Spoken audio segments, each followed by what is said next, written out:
Papa. Welcome to my class. Today we are going to study about deuteron. Deuteron consists of neutron and proton. It is the simplest bound state of nucleons and therefore gives us as an ideal system for studying the nucleon-nucleon interaction. Binding energy of a deuteron can be found out in three ways. The first method is binding energy is equal to mass of proton plus mass of neutron minus mass of deuteron into c square. We know that deuteron consists of neutron and proton. So, take the sum of the mass of proton and neutron and subtract the mass of deuteron and multiply with c square. Then we get binding energy B. The another method is by bringing a proton and neutron together to form a deuteron and measuring the energy of gamma ray photon that is emitted. That is, a proton plus a neutron gives a deuteron plus gamma ray. The deduced binding energy, which is equal to the observed energy of the photon plus a small correction, that is recoil correction, is an excellent agreement with the mass spectroscopic value.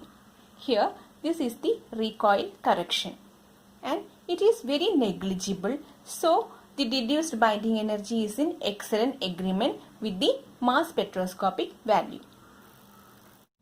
The last method is photodissociation, and this method uses reverse reaction of the production of a deuteron.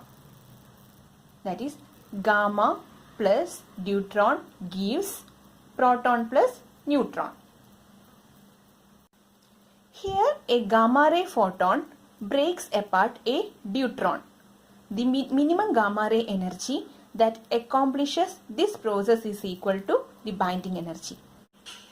The observed value is 2.2245 plus or minus 0.000002 mega electron volt, which is in good agreement with the mass spectroscopic value.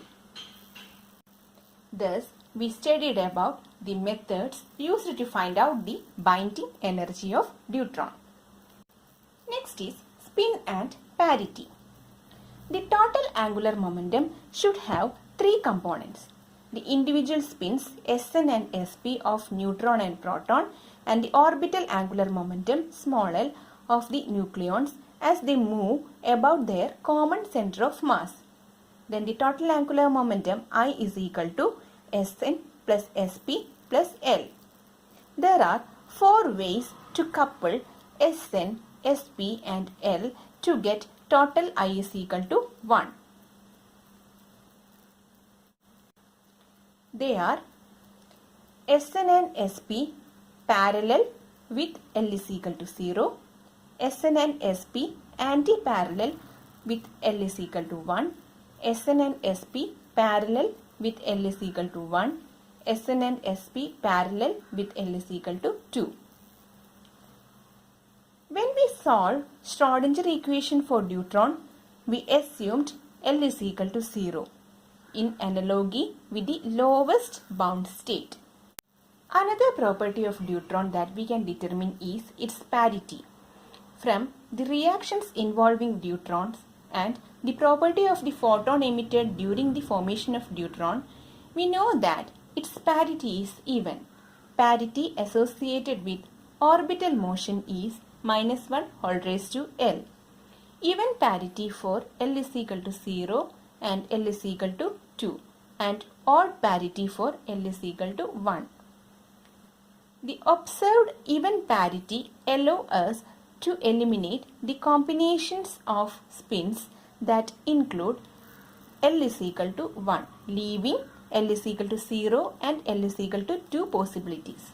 The spin and parity of deuteron are therefore consistent with L is equal to 0 as we assumed, but of course cannot yet exclude the possibility of L is equal to 2.